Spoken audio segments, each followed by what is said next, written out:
तो क्वेश्चन दिया ना वो NCP delta T 7 delta H ही तो पूछा है, और एंथैल्पी पूछा, एनसीपी डेल्टा टी हो जाएगा। तो किरचॉफ्स लॉ बोलते हैं उसको, वो पढ़ाया हुआ है आपको किरचॉफ्स लॉ। उसमें आप देखोगे ना एनसीपी डेल्टा टी वाला कंसेप्ट लगता है। थ्योरी में थोड़ा टेम्परेचर डिपेंडेंसी का क्वेश्चन बता रहे थे, और ये टेम्परेचर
आपका माइक म्यूट है। हाँ तो मैं ये बोल रहा था। हाँ आप क्या बोल रहे थे देवांश, तुम बताओ फिर से एक बार। सर वो किरचॉफ्स लॉ का पूछना था। किरचॉफ्स लॉ का एनसीपी dt वाला इंटीग्रेट कर दो T1 to T2, NCP delta T minus T2 minus T1 हो जाएगा। और क्या, वही है किरचॉफ्स लॉ। उसमें और क्या दिया है देखो तो, और क्या दिया हुआ है। अरे भाई तुम जो डेल्टा एच लिखते हो क्या लिखते हो, डेल्टा एच इक्वल टू लिखते हो ना कि इंटीग्रेशन ऑफ एनसीपी dt, यही है किरचॉफ्स लॉ। इसी को बोलते हैं Kirchhoff's law from T1 to T2, ये है Kirchhoff's law. Delta H equal to integration of T1 to T2 NCP dt। तो तुम्हारा जो क्वेश्चन दिया है यही पे तो दिया हुआ है, आप चेक तो करो क्वेश्चन को।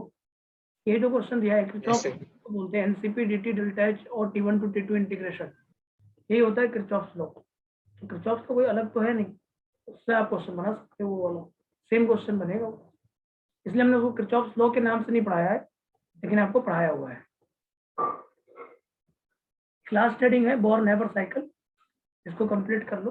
बोर नेबर साइकिल में जैसे मान लो एक फॉर्मेशन है, enthalpy of formation of, suppose करो केएफ लिखना है, कैसे लिखोगे बताओ तो। केएफ का एंथैल्पी ऑफ फॉर्मेशन लिखना है, कैसे लिखोगे बताओ। Enthalpy of formation of KF लिखना है, क्या लिखोगे, के solid plus half F2 gas, एक मोल कंपाउंड का फॉर्मेशन उसके प्योर और स्टेबल मॉलिक्यूल से, जिसको क्या बोलेंगे, एंथैल्पी ऑफ फॉर्मेशन। अब इसको समझना है कि केएफ के लिए अगर मान लो के सॉलिड है, इसको पहले हम के गैस में बदलते हैं, क्या करेंगे, सब्लिमेशन। के सॉलिड किसमें बदलना है, के गैस में, तो ये क्या होगा, सब्लिमेशन। इसको क्या करोगे, half into bond dissociation energy, तो क्या बन जाएगा ये, एफ गैस। अब इसके बाद यहाँ पे दोगे आयोनाइजेशन एनर्जी, केएफ सॉलिड है, यहाँ पे दोगे आयोनाइजेशन एनर्जी, तो ये क्या बन जाएगा, के प्लस गैस। यहाँ पे दोगे इलेक्ट्रॉन एफिनिटी, तो क्या बन जाएगा, एफ माइनस गैस। और इन दोनों को जब जोड़ोगे तो आपको याद होगा कि आयनिक कंपाउंड का फॉर्मेशन होता है उसके कंस्टिट्यूएंट गैसियस आयन से। जब एक मोल आयनिक कंपाउंड बनता है उसके कंस्टिट्यूएंट गैसियस आयन से, उस शब्द को बोलते हैं लैटिस एनर्जी। उसका नाम क्या होता है, लैटिस एनर्जी। जब, ये ध्यान रखो, जब आपको कोई कंस्टिट्यूएंट गैसियस आयन दिया हुआ है उसको मिलाकर अगर आप फॉर्मेशन करते हो उसको लैटिस एनर्जी, ये पढ़ाया हुआ है आपको, आपको याद होगा शायद।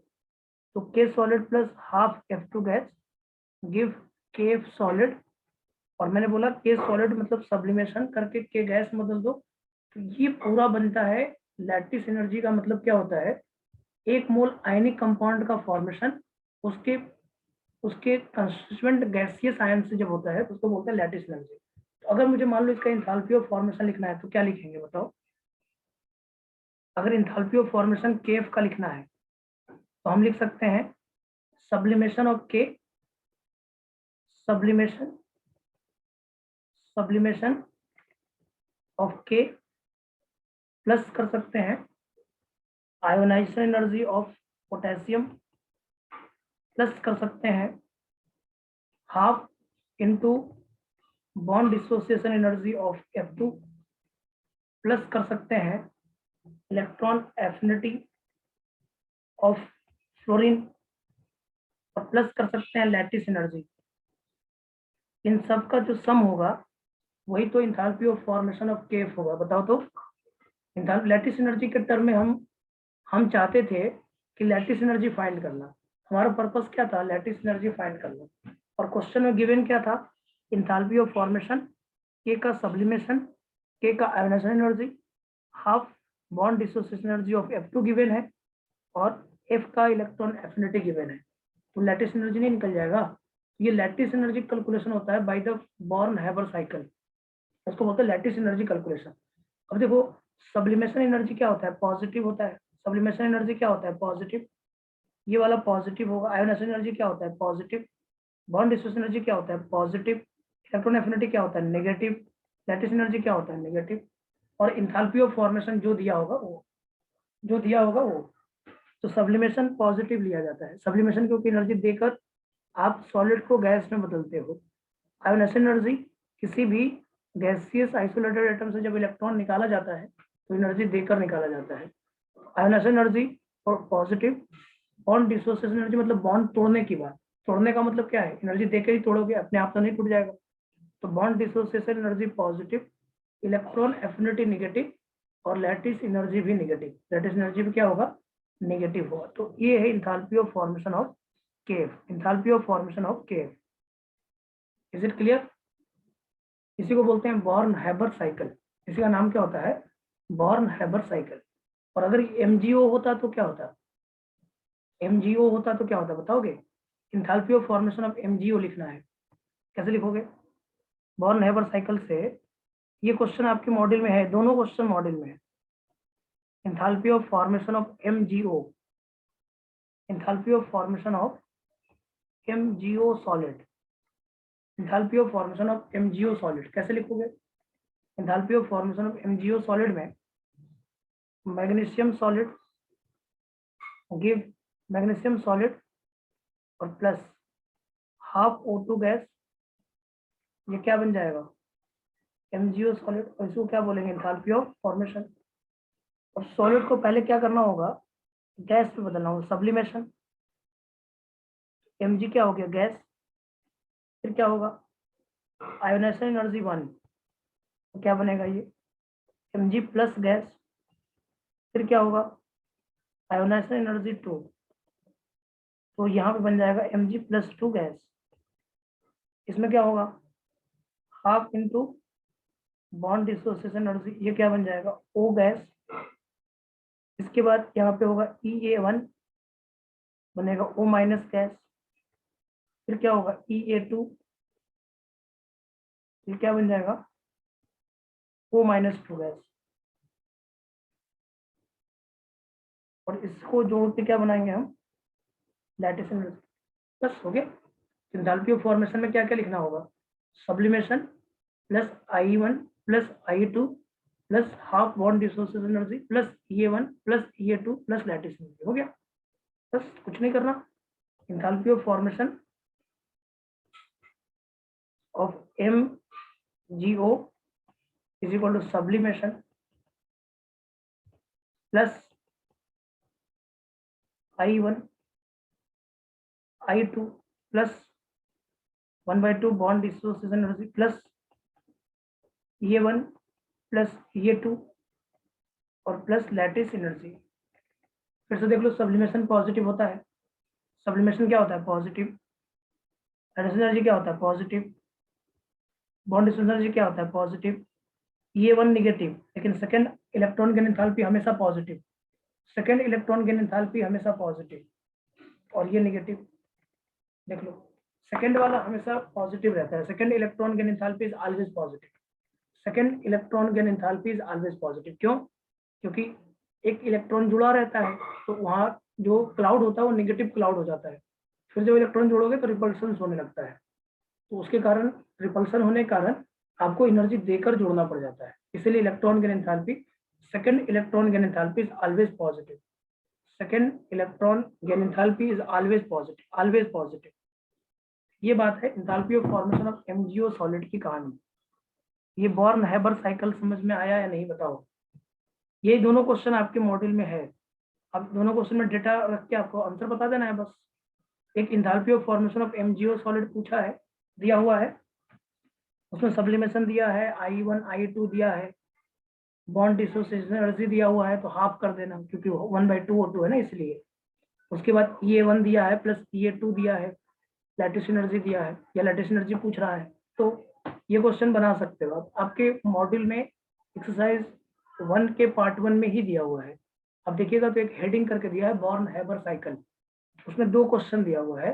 दोनों क्वेश्चन में ये वाला एक क्वेश्चन है एमजीओ सॉलिड वाला, चेक करना है, चेक कर लो आप मॉड्यूल में। अभी देवांश चेक करो बेटा, आपके पास तो मॉड्यूल भी है क्योंकि आप अभी वो देख रहे थे किरचॉफ्स लॉ। उसी के आगे एक पेज टर्न करो, एक पेज 2 पेज टर्न करो, तो आपको दिखेगा बॉर्न हैबर साइकिल। देखो है क्या? Yes sir. और उसके साथ एमजीओ सॉलिड भी दिया होगा। एमजीओ सॉलिड में E1 दिया होगा, E2 दिया होगा, I1 दिया होगा, I2 दिया होगा, सब्लिमेशन दिया होगा, बॉन्ड डिसोसिएशन एनर्जी दिया होगा, और enthalpy of formation of MgO दिया होगा। पूछ रहा होगा लैटिस एनर्जी कितना होगा। इस तरह के क्वेश्चन भी बना दोगे कि नहीं बना दोगे बताओ? ये क्वेश्चन भी आपके बन जाएंगे या नहीं? यस सर, बन जाएंगे। तो बॉन्ड डिसोसिएशन एनर्जी, ये पूरा कंप्लीट हो गया आपका, ये टॉपिक कंप्लीट हो गया। अब आप पूरा मॉडल कर लीजिए। इसके बाद नेक्स्ट हेडिंग आएगा, नेक्स्ट टॉपिक आएगा chemical kinetics is the last topic of chemistry. और आपके पूरे टॉपिक खत्म हो गए हैं, तो केमिकल काइनेटिक्स हेडिंग दीजिए। देखो केमिकल काइनेटिक्स में मैं आपको बहुत सारी चीजें यहाँ पे स्किप करूंगा, क्योंकि जो पहले चीजें मैंने पढ़ा रखा है, जैसे एवरेज रेट आपको पता है क्या होता है? एवरेज रेट बताते चलिए थोड़ा थोड़ा। एवरेज रेट क्या होता है? एवरेज रेट होता है किसी चेंज इन कंसंट्रेशन अपॉन में टाइम टेकन। और इंस्टेंटेनियस रेट क्या होता है? Slope of the curve. Curve का स्लोप जो लेते हैं वही इंस्टेंटेनियस रेट होता है। ये दोनों चीजें मैंने आपको पहले बता रखा है, क्योंकि एक बार मैं आपको रिवीजन क्लास ले रहा था इसमें, तो मैं आपको केमिकल काइनेटिक्स की थोड़ी बातें करी थी। याद आ रहा है कुछ या नहीं आ रहा है बताओ? यस। हाँ, तो केमिकल काइनेटिक्स में एवरेज रेट और इंस्टेंटेनियस रेट मुझे नहीं बताना है, तो मैं सीधे डिफरेंशिएटेड रेट लॉ में ही मैं आपको सीधे एक केमिकल रिएक्शन लिख रहा हूँ, और उसका अगर एक किसी केमिकल रिएक्शन का रेट गिवन है तो दूसरे का कैसे निकालते हैं, ये वाला पहला पार्ट कंप्लीट करेंगे ना। तो केमिकल काइनेटिक्स में हेडिंग दे दो differentiated rate law.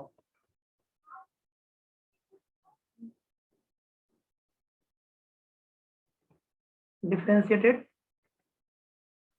Rate law, differentiated rate law लिख लो। डिफरेंशिएटेड रेट लॉ क्या होता है वो समझने की कोशिश करना। डिफरेंशिएटेड रेट लॉ का मतलब क्या होता है पहले ये समझिए।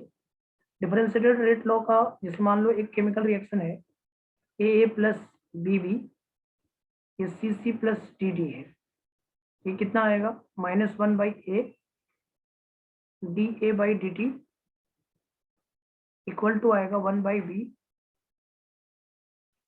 dB/dt इक्वल टू आएगा +1/c dC/dt इक्वल टू आएगा +1/d dt/dt। ये बता चुके थे हम पहले कि जो ए और बी, सी और डी है वो क्या है? स्टोइकोमेट्रिक कोएफिशिएंट है। Small A, small B, small C and small D are, small A, small B, small C and D are stoichiometric coefficient. A, B, C and dr stoichiometric coefficient, stoichiometric coefficient A, B, C and D are stoichiometric coefficient. It's a differentiated rate law. So -1 by A dA by dt equal to 1 by B, dV by dt equal to plus 1 by C dC by dt equal to plus 1 by D dt by dt. A, B, C and D are stoichiometric coefficient. ये समझ में आ रहा है? इस तरह की बातें पहले भी कर चुके थे हम. अब इस पे एक एग्जांपल देख लो. ये बात समझ में आ गया कैसे लिखना है? अगर कोई केमिकल रिएक्शन है तो उसका रेट लिख लो divided by stoichiometric coefficient equal होगा रेट अपॉन स्टोइको. ये माइनस साइन क्यों लगा है? इस माइनस साइन का क्या मीनिंग है बताओ? सर डिक्रीज हो रहा है. यस, क्योंकि आपका रिएक्टेंट का कंसंट्रेशन क्या हो रहा है, टाइम के साथ घट रहा है ना, इसलिए माइनस लगा रहे हैं, क्योंकि रेट हमेशा पॉजिटिव होता है. तो जब आप change in concentration by time taken लगाओगे तो चेंज इन कंसंट्रेशन क्या आएगा? नेगेटिव. तो नेगेटिव को पॉजिटिव बनाने के लिए क्या करना पड़ेगा? बाहर से नेगेटिव मल्टीप्लाई करना पड़ेगा. इसको बोलते हैं रेट ऑफ डिसअपियरेंस. रिएक्टेंट के लिए शब्द यूज होता है रेट ऑफ डिसअपियरेंस और रेट ऑफ कंजम्पशन, और प्रोडक्ट के लिए क्या होता है? रेट ऑफ अपीयरेंस और रेट ऑफ फॉर्मेशन. तो रिएक्टेंट के लिए क्या शब्द यूज होता है? अगर आप रिएक्टेंट के लिए शब्द यूज करोगे तो यहाँ पे होता है रिएक्टेंट के लिए रिएक्टेंट के लिए होता है डिसअपियरेंस और कंजम्पशन. डिसअपियरेंस और कंजम्पशन. और प्रोडक्ट के लिए क्या यूज होता है? प्रोडक्ट के लिए यूज होता है अपीयरेंस और फॉर्मेशन. अपीयरेंस और फॉर्मेशन, ये ध्यान रखना. एक क्वेश्चन देखो, एक एग्जांपल देखिए. N2 plus 3H2 give 2NH3.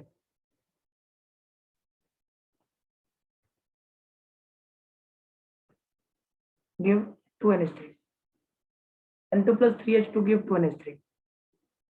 इसमें कह रहा है कि rate of disappearance of N2 is 2 mole per liter per second. Then rate of disappearance of H2 and rate of disappearance of H2 and rate of formation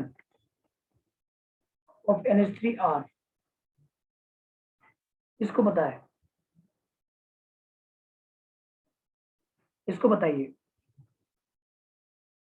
N2 plus 3H2 give 2NH3.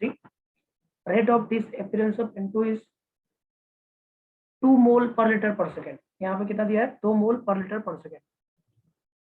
यहाँ दिया है 2 मोल per litre per second. Then rate of disappearance of H2 and rate of formation of ammonia R.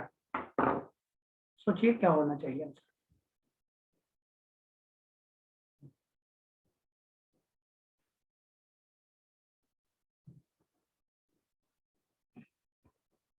वही लिखो, rate कैसे लिखना है वो लिख लो. तो -1/1 dN2 by dt equal to -1/3 dH2 by dt is equal to +1/2 dNH3 by dt. करिए एक बार.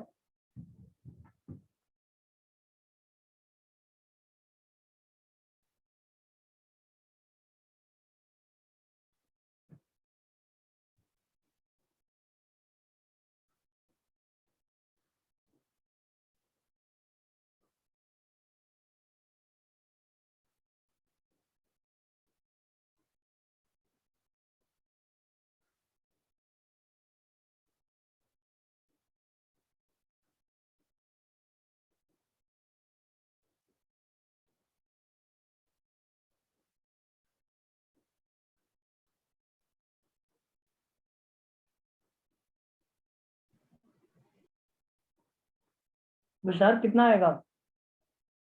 H2 का कितना आएगा?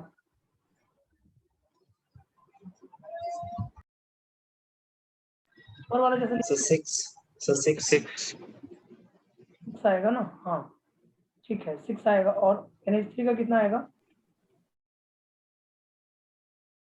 NH3 का कितना आएगा,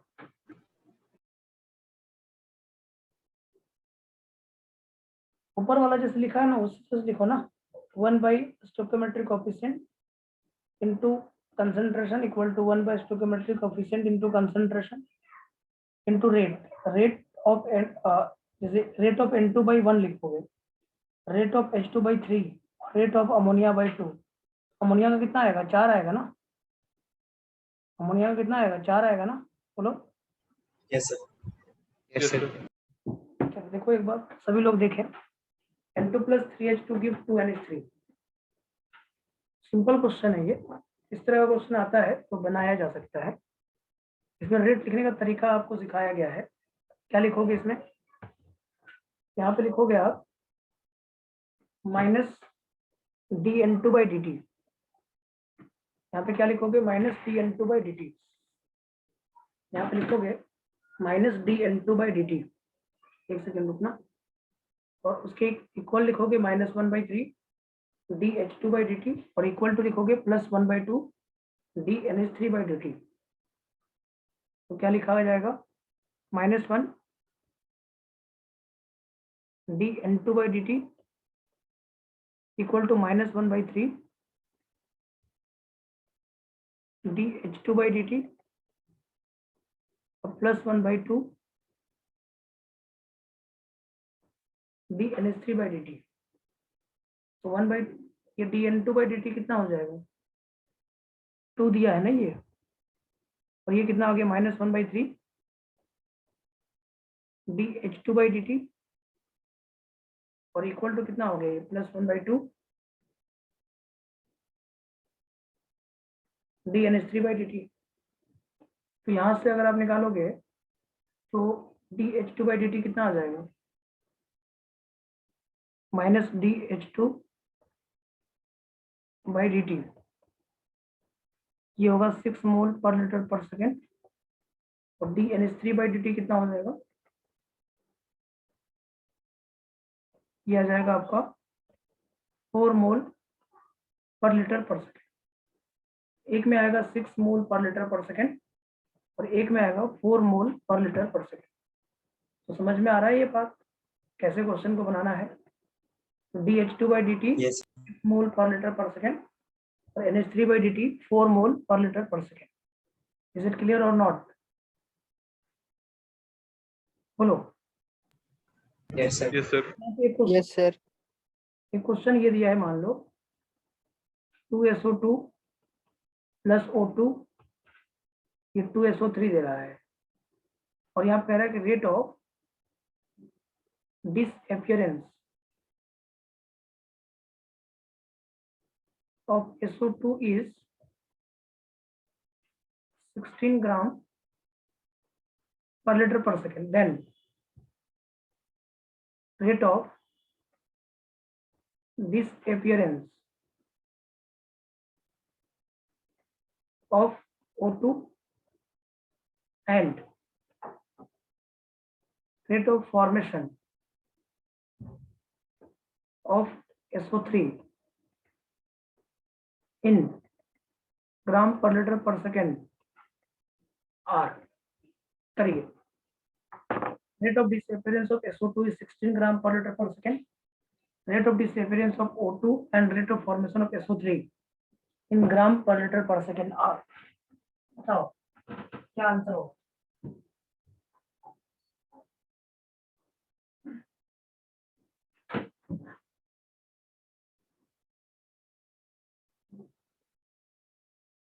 Rate of disappearance of SO2 is 16 gram per liter per second. Rate of disappearance of O2 and rate of formation of SO3 in gram per liter per second are,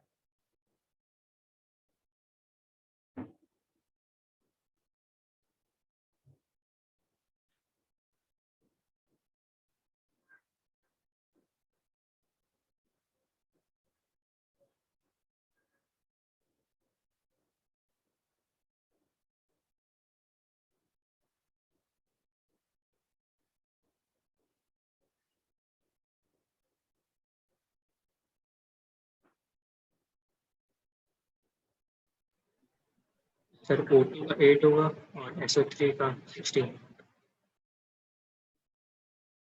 कितना आएगा है SO2 का, SO3 का 16। SO3 का कितना आ रहा है 16। सर 16। Yes sir. ठीक है, और इसका कितना आ रहा है सर 8। 8 आ रहा है ना। और कोई आंसर कोई किसी का है, यही सबका आंसर है। सर मेरा 4 और 20 है। 4 और 20 ये ग्राम पर लीटर पर सेकंड में दिया है, तो क्या उसको आप ग्राम पर लीटर पर सेकंड में लिया जाता है या मोल पर लीटर पर सेकंड में लिया जाता है, ये मुझे पहले बताओ। ग्राम पर लीटर, मोल पर लीटर पर सेकंड में लिया जाता है ना। तो जब आप मोल पर लीटर पर सेकंड में लिया जाता है तो आप ग्राम पर लीटर पर सेकंड में क्यों ले रहे हो बताओ।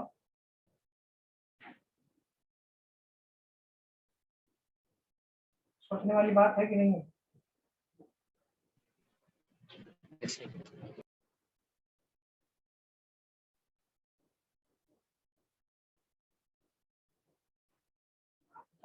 तब मोल पर लीटर पर सेकंड, ये बात हमने एक बार और बताया था कि अगर ग्राम पर लीटर पर सेकंड में दिया हुआ है और आपसे ग्राम पर लीटर पर सेकंड में ही पूछ रहा है तो सतर्क रहिएगा, थोड़ा सा सतर्क रह के क्वेश्चन को बनाइएगा तो सही होगा।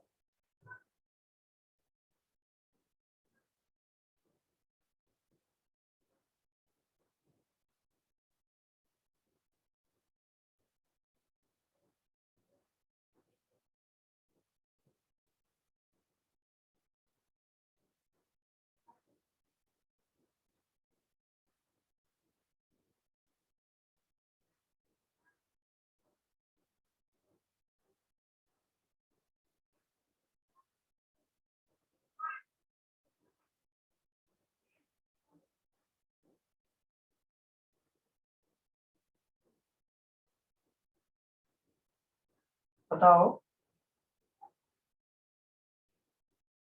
और लोग बताएं तब तक। अब इसको सबसे पहले मोल पर लीटर पर सेकंड में कन्वर्ट करो।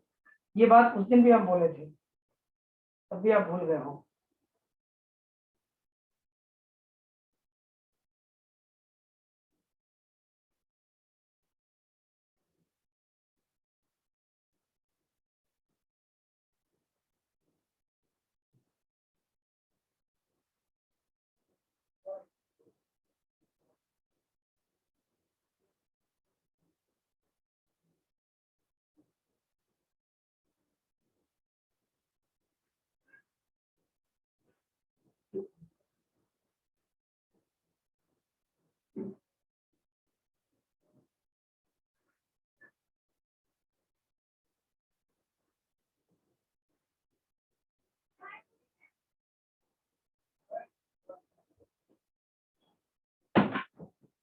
देखो एक बार,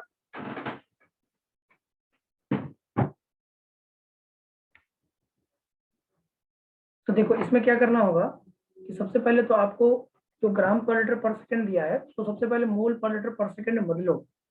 तो rate of disappearance of SO2 is 16 gram per litre पर सेकंड। इसको किसमें बदलना है, मोल पर लीटर पर सेकंड में।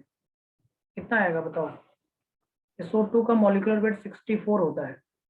कितना होता है 64। तो यहाँ पे इसको पहले बदल लो, माइनस ऑफ DSO2/dt।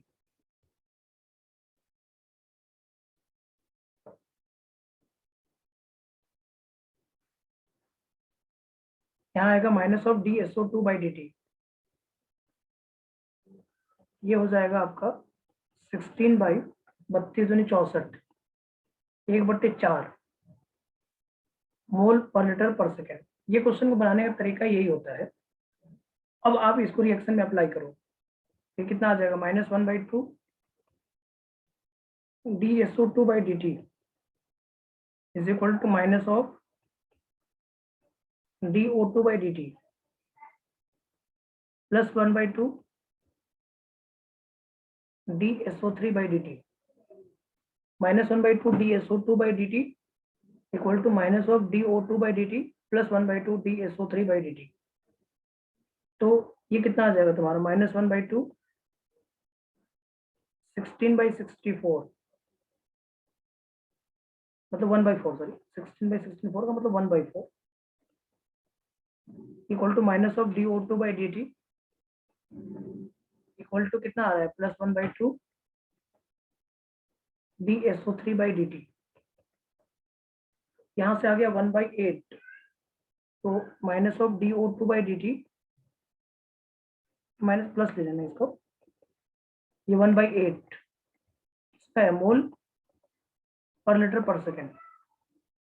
तो rate of disappearance of O2 यहाँ आ जाएगा 1/8 इंटू 32 ग्राम per litre per second. Answer आएगा 4 ग्राम पर लीटर पर सेकेंड।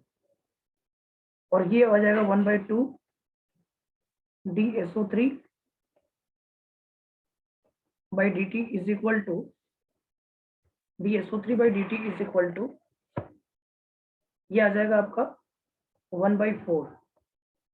तो DSO3/dt कितना आ जाएगा तुम्हारा, बोलो।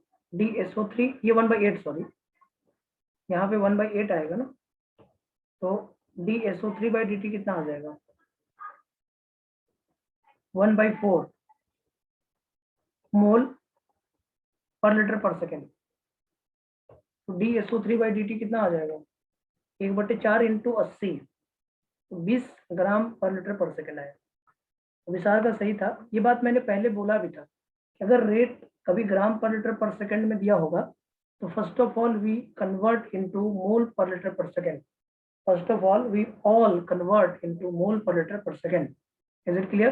तो DSO3/dt यहाँ पे जो ग्राम पर लीटर पर सेकेंड में लिखने की कोशिश करोगे तो कितने से मल्टीप्लाई करना पड़ेगा, 80 से मल्टीप्लाई करना पड़ेगा। यहाँ पे कितना आ जाएगा तुम्हारा DSO3 और बाई dt क्या आ जाएगा, 1/4 मल्टीप्लाइड बाई 80, ये किसमें आ जाएगा, ग्राम पर लीटर पर सेकेंड। ये हो जाएगा 20 ग्राम per litre per second. Answer आएगा 20 ग्राम पर लीटर पर सेकेंड। तो यहाँ पे एक नोट पॉइंट लिख लो, नोट पॉइंट लिख लो, नोट पॉइंट लिखिए, लिखिएगा, पॉइंट बोल देता हूँ, लिख लो। लिखो, if rate is given in gram per litre per second, if rate is given in gram per liter per second, if rate is given in gram per liter per second, then first of all it converts into mole per liter per second. First of all it converts into mole per liter per second. तो अगर rate ग्राम per litre per second में दिया है तो सबसे पहले इसको किसमें बदलना है, मोल पर लीटर पर सेकेंड में बदलना है। किसे बदलना है, मोल पर लीटर पर सेकेंड में बदलना है। ठीक है ना, नोट लिख लेना। अब एक क्वेश्चन और देखो, इस क्वेश्चन को देखिए, यहाँ लिखा है XA है और ये YB बन रहा है, और यहाँ लिखा है minus of DA/dt is equal to plus of DB/dt plus 0.3010। आपसे कह रहा है कि फाइंड x/y। यहाँ पे एक चीज और रुकना थोड़ा सा, यहाँ पे आप लिखना log माइनस DA/dt और यहाँ पे लिखना log DB/dt।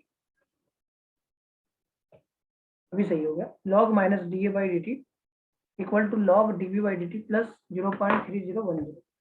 तो बताओ x/y कितना होगा। ये क्वेश्चन भी आपके मॉडल में मिल जाएगा। log minus DA/dt equal to log DB/dt और प्लस 0.3010।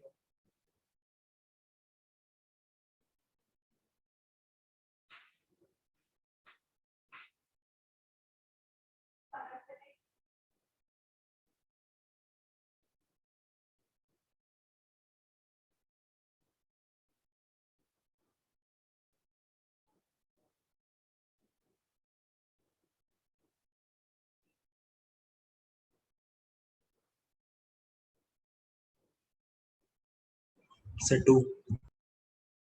2 आएगा, और लोग देख लीजिए। यस 2 आ रहा है। तो सब लोगों का 2 आंसर आ रहा है। Yes sir.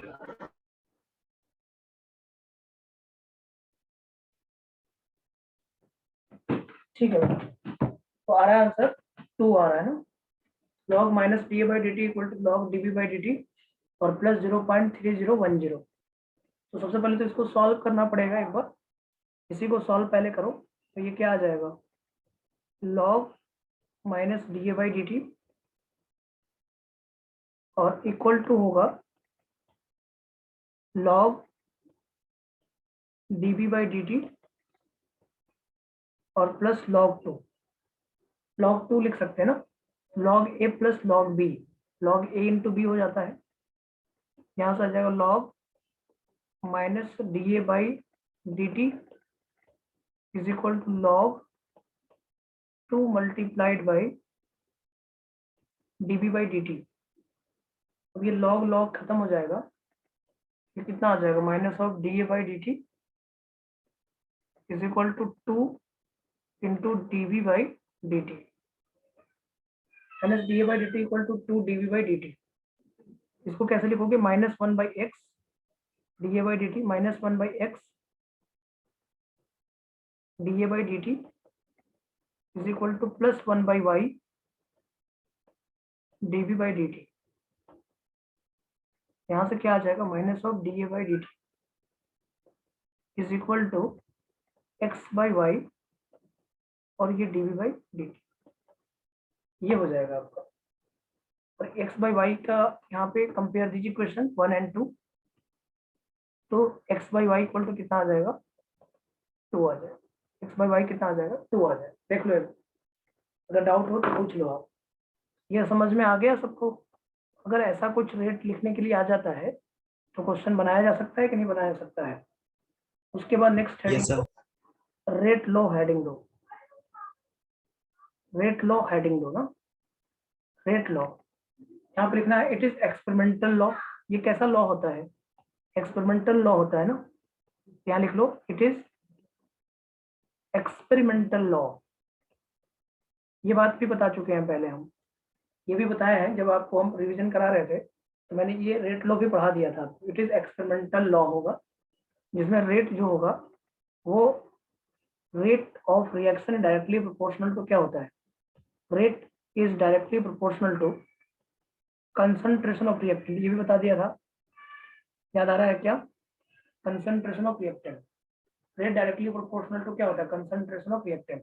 जैसे मैंने बोला था कि अगर ए है और ए से प्रोडक्ट बन रहा है, रेट क्या लिखोगे, directly proportional to concentration of A लिखोगे। बट यहाँ पे पावर जो इसका स्टोइकोमेट्रिक कोएफिशिएंट है वो नहीं रखोगे। ये डिटरमाइन कैसे होगा, एक्स लोगे और एक्स मे और may not be equal to 1, it depends on experimental result. ये भी बोला था, एक्स मे और may not be equal to 1, may not be equal to 1, it depends on experimental result, it depends on experimental result, it depends on experimental result।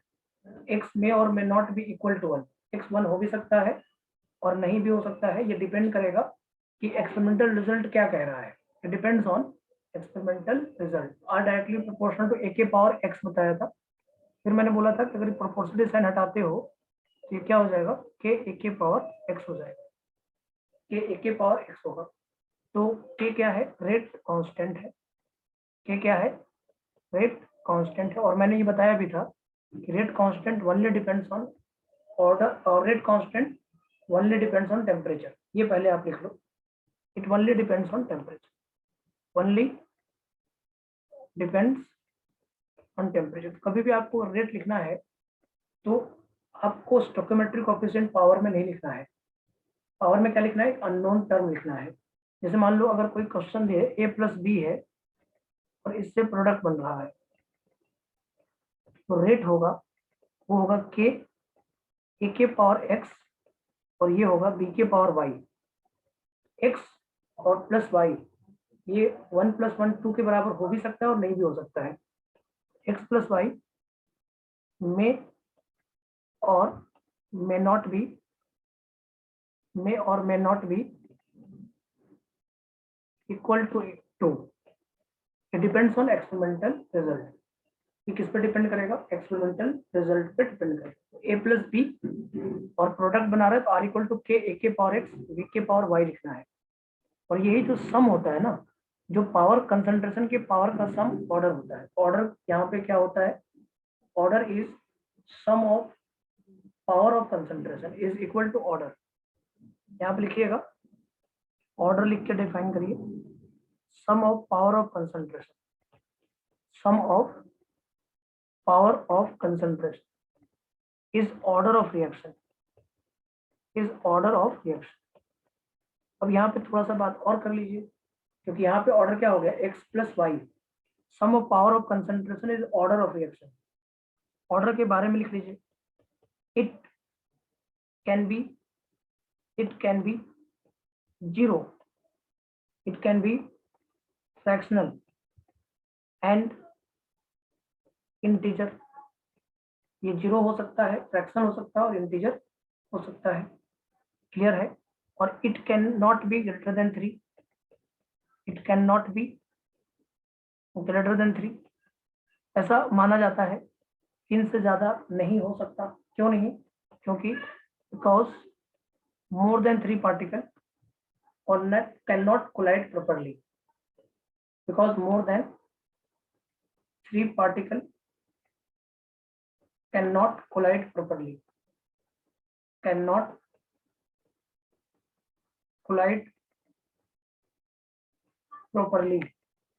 More than 3 particles cannot collide properly. Order is the sum of power of concentration is order of reaction. Sum of power of concentration is order of reaction.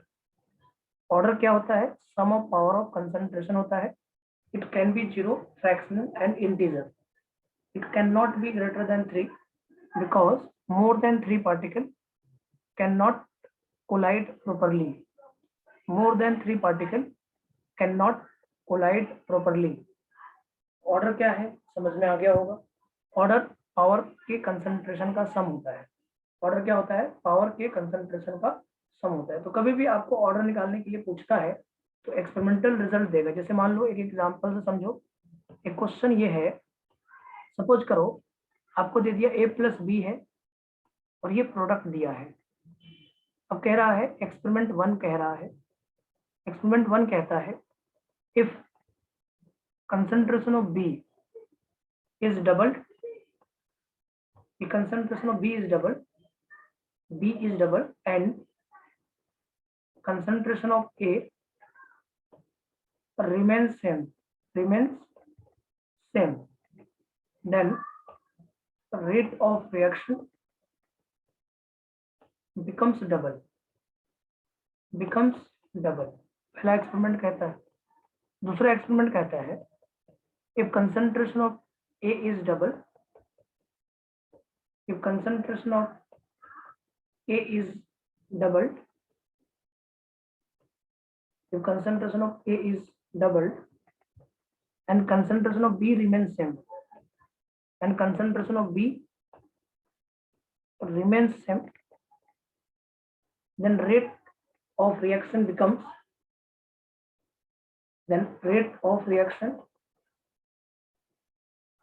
becomes 4 times.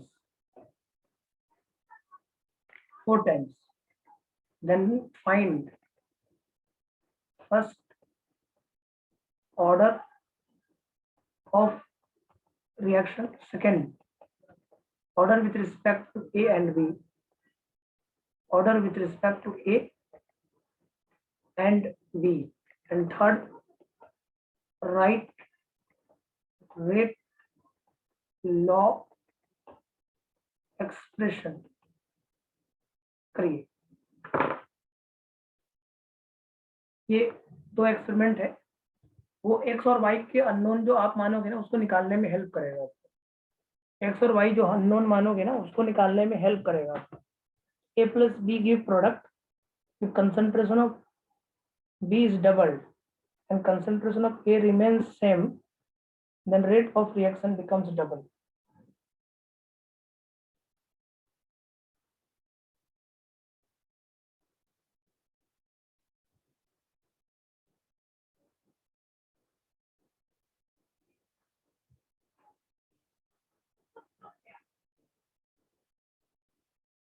A plus B give product if concentration of B is double and concentration of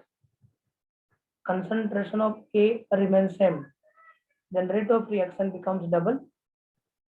तो ये दो experiment है और दो unknown आप मानोगे x और y, x और y यहाँ से फाइंड हो जाएगा।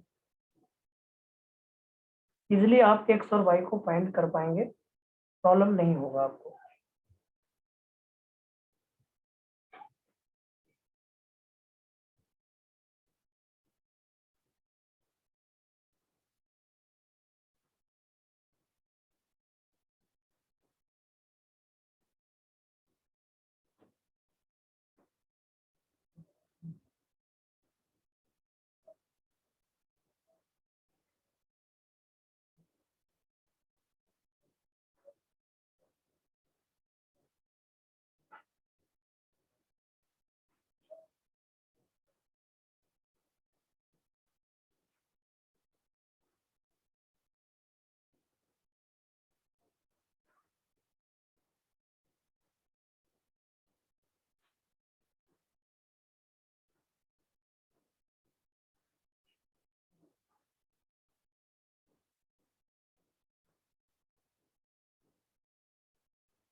बताइए क्या आएगा, ऑर्डर बताओ। 3 सर।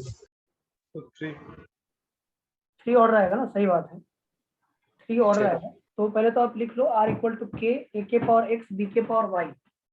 इसको लिखिएगा सबसे पहले क्या, r equal to k a के पावर x b के पावर y ना। यहाँ पे आप सॉल्यूशन कर सकते हो। तो ये है डिफरेंशिएटेड रेट लॉ की कहानी। डिफरेंशिएटेड रेट लॉ की कहानी r इक्वल टू है k a के पावर x और b के पावर y। अगर आप लिखोगे पहले में, पहला एक्सपेरिमेंट r डैश लोगे तो k ये सेम है और b to b power y कर दिया गया है। r डैश इक्वल टू क्या हो जाएगा, k a के पावर x b के पावर y इंटू 2 के पावर y। तो ये रेट डबल हुआ है, यहाँ पे आ जाएगा 2 के पावर y इंटू r। 2 के power y is equal to 2, y कितना आ जाएगा 1। दूसरा r डबल डैश, दूसरा एक्सपेरिमेंट के 2a power x b power y, यहाँ पे क्या है b power y, r double dash 4r है, 2 के पावर x इंटू r हो जाएगा। तो 2 के power x equal to 4, x equal to कितना आ गया 2। ऑर्डर जो आएगा वो 3 आएगा। रेट लो एक्सप्रेशन जो आएगा वो आएगा k a power 2 b power 1 a power 2 b power 1, order 3। और ये rate law expression with respect to a 2 with respect to b 1। ये है, ये रेट लो था, differentiated rate law. Next class से शुरू करना इंटीग्रेटेड रेट लो। इस पे क्वेश्चन प्रैक्टिस आपको करना है सेक्शन बी तक। सेक्शन बी तक के क्वेश्चन प्रैक्टिस करने हैं आप, सेक्शन ए और सेक्शन बी दोनों। सेक्शन ए भी और सेक्शन बी भी। सेक्शन बी नहीं, सेक्शन ए ही ट्राई करिएगा, सेक्शन बी नहीं। सेक्शन बी में इंटीग्रेटेड रेट लॉ का दिया हुआ है क्वेश्चन। सेक्शन ए पार्ट 1 का, पार्ट 2 का ट्राई करिएगा। Section be integrated rate law next class से शुरू किया जाएगा, इस वीक में खत्म कर देंगे हम, तो आपको टेंशन नहीं होगा। तो आज वेंसडे है, थर्सडे, फ्राइडे, सैटरडे, 3 दिन में खत्म हो जाएगा। इंटीग्रेटेड रेट लॉ अगले क्लास में खत्म। उसके बाद फिर आपका थोड़ा प्रेशर मेजरमेंट वगैरह बताना है, थोड़ा एडवांस पैटर्न बताना है, तो कंप्लीट हो जाएगा ये। ठीक, नेक्स्ट क्लास मिलते हैं। ओके बेटा, thank you sir. Okay. Thank you sir. Thank you, sir.